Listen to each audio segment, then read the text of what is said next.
Hi guys, back to my channel homemade agriculture. আজকে লাউ চাষ কিভাবে করবে সেটা নিয়ে আসছি। আপনাদের সাথে রয়েছি সুরজিৎ। আমাদের এটা জানুয়ারি প্রথম উইকে লাউ চাষ রোপণ করা হয়েছে। লাউ চাষ এটা চায়না বেবি লাউ 2.5 থেকে 3 কেজি হবে এবং প্রত্যেকটা গাঁঠে গাঁঠে হবে। গাছগুলো কিভাবে বড় হবে, কি কি সার ইউজ করবে সব আপনাদেরকে জানাবো। একটা লাইক এবং সাবস্ক্রাইব করে দেবেন।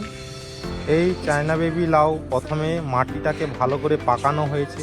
পাকানোর পরে কলা করে 24 ঘন্টা ভেজানোর পরে গরম কাপড় দিয়ে বেঁধে একটা মোটা জায়গার মধ্যে রেখে গরম করে পরের দিন লাগানো হয়েছে।